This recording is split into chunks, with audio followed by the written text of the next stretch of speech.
रात के लगभग 12 बज चुके थे और पहाड़ों की सुनसान सड़क पर अंधेरा जैसे किसी गहरी खाई में उतर गया हो।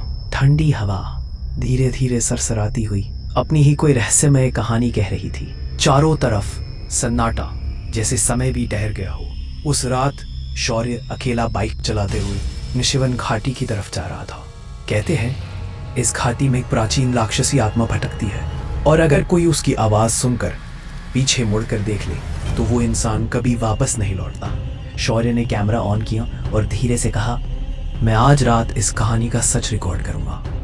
लेकिन उसे शायद नहीं पता था आज की ये रात उसकी जिंदगी की आखिरी रात हो सकती है। बाइक घाटी के अंदर बढ़ती गई। पेड़ों की टहनियां मानो सिर झुकाकर उसे रास्ता दे रही हो। थोड़ी देर बाद उसे सुनाई दिया कोई उसके पीछे चल रहा है। धीमे कदम, कुछ भारी। शौर्य रुका, दिल की धड़कन तेज हो गई और तभी एक फुसफुसाहट हुई। शौर्य। उसने आंखें बंद कर ली।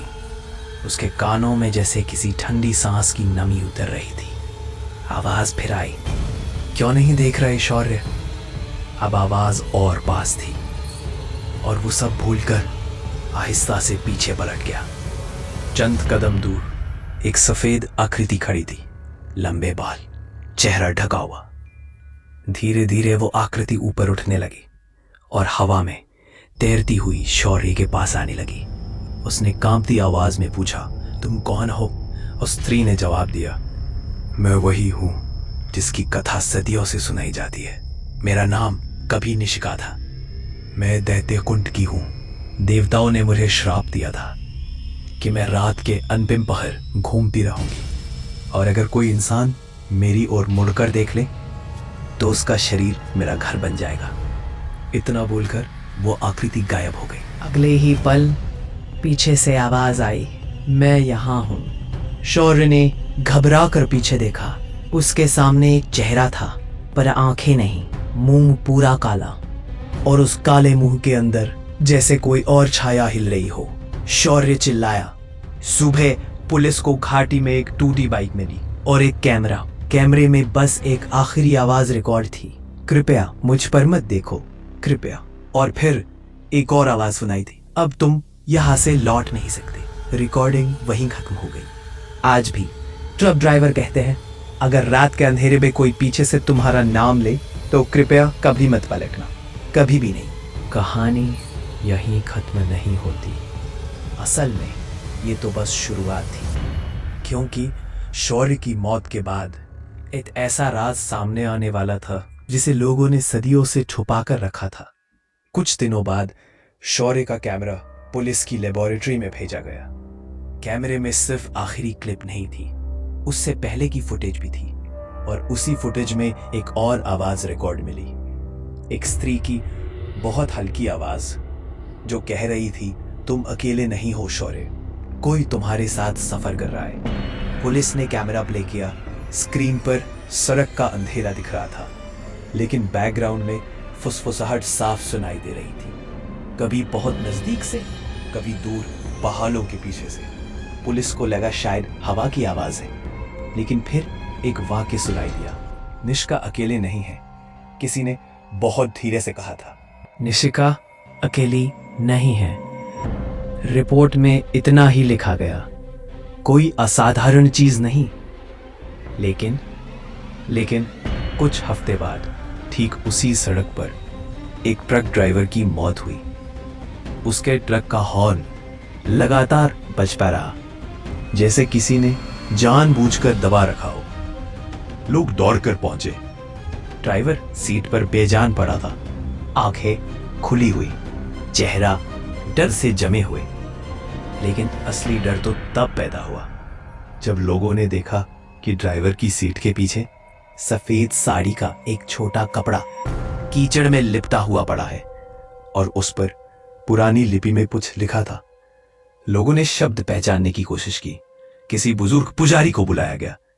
पुजारी ने कपड़ा हाथ में लिया, काफी देर तक देखा, फिर कांपती आवाज में बोला, ये दैत्य लिपि है और इसका मतलब है दूसरा घर मिल गया। लोग उस कपड़े को छूने से डरने लगे। पुजारी ने कहा, निशिका अकेली नहीं रही, अब कोई दूसरा भी है, किसी और का शरीर उसके साथ जुड़ चुका है। लोगों के चेहरे पीले पड़ गए। पुजारी ने आखिरी बात कही, और ध्यान से सुनो, अगर रात के वक्त किसी राह पर जाते हुए एक नहीं 2 अलग अलग आवाजें सुनाई दे तो समझ लेना कि निशिका अब किसी और के साथ है। और अगर वो एक साथ तुम्हारा नाम ले तो कभी भी मत रुकना, कभी भी नहीं, क्योंकि अब वो किसी अकेले शिकार की तलाश में नहीं है। अब वो नए घर ढूंढ रही है और उनकी तलाश अभी खत्म नहीं हुई। रात का तीसरा पहर था। घाटी के ऊपर बिखरे बादल मानो किसी काली चादर की तरह तैर रहे थे। निशिवन घाटी में उस रात एक अजीब खामोशी थी, खासकर उस जगह जहां शौर्य की बाइक मिली थी। कुछ महीने बाद शौर्य के छोटे भाई आदित्य की जिंदगी भी अजीब होने लगी। रात को सोते समय उसे महसूस होता कोई कमरे के कोने में खड़ा है। एक रात उसने महसूस किया दीवार की परछाई धीरे धीरे उसकी तरफ बढ़ रही है।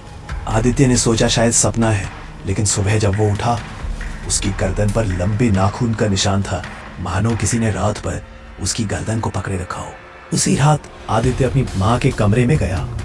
माँ खिड़की की तरफ देख रही थी, पीछे खामोशी थी। फिर माँ ने धीरे से कहा, शौर्य अब अकेला नहीं है। आदित्य दंग रह गया। माँ, आप बोल क्या रही हैं? माँ धीरे धीरे पलटी, पर उसका चेहरा सफेद हो चुका था, आंखें दंग सी हुई, नीचे काले गड्ढे। माँ की आवाज थी, लेकिन शब्द कोई और बोल रहा था।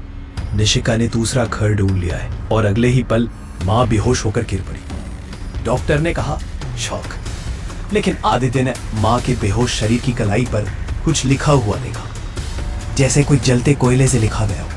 दैत्य लिपि, उसी जैसा जिसे ट्रक ड्राइवर के मामले में देखा गया था। अगली रात आदित्य को मोबाइल पर एक अनजान नंबर से वीडियो कॉल आई। घबराकर उसने उठा लिया। स्क्रीन काली थी, लेकिन आवाज आई, आदित्य। आवाज बिल्कुल वही जो शौर्य के कैमरे में रिकॉर्ड थी। फिर एक और आवाज, पीछे मत देखना। पर आदित्य से रहा नहीं गया। उसने धीरे से पीछे मुड़कर देखा। कमरे की दीवार पर सफेद साड़ी में लिपटी 2 छायाएं खड़ी थीं, एक के लंबे बाल और दूसरी उसकी मां के बालों जैसी। आदित्य डरकर चीखने लगा। स्क्रीन अचानक बंद हो गई। अगले कुछ हफ्तों में घाटी के पास रहने वालों ने बताया, रात के वक्त कभी 2 फुसफुसाहटें सुनाई देती, कभी 3, फिर 4। लोगों ने घर बदलना शुरू कर दिया, पर चाहे शहर हो या गांव, रात में कोई फुसफुसाहट तुम्हारा नाम लेती है। और अगर तुम सुनकर रुक जाओ तो बस तुम भी घर बन जाते हो। इतना ही नहीं, कुछ महीनों बाद पुलिस को एक USB मिली। किसी खोए ट्रेकर का कैमरा था। इसमें एक रात का फुटेज, टॉर्च की रोशनी में घाटी का अंधेरा चमक रहा था, और रिकॉर्डिंग में आवाज थी, निशिका अब अकेली नहीं है, वो सब साथ है, सब एक साथ। और तभी कैमरा जमीन पर गिरा। अंतिम सेकंड में एक चेहरा दिखा, काला मुंह, बिना आंखों के। पर इस बार चेहरा सिर्फ एक नहीं था, 4 चेहरे एक दूसरे से चिपके हुए, मानो किसी अंधेरे धागे से सीले गए हों, एक साथ फुसफुसाते हुए। हमारा तीसरा घर भी मिल गया।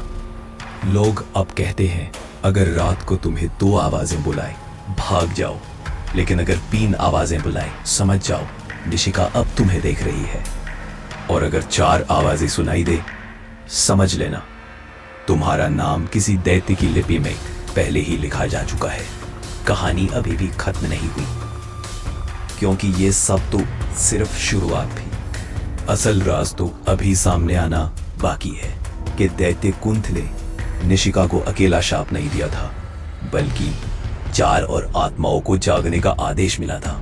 और अब उन सब की नजर किसी नए घर पर है, और शायद अगली रात तुम्हारा ही नाम अंधेरे में पुकारा जाए। वीडियो के अगले भाग के लिए हमारे साथ बने रहें, जो और भी रोमांचक होने वाला है। हमारे चैनल को लाइक और सब्सक्राइब करें और हमारे साथ बने रहें।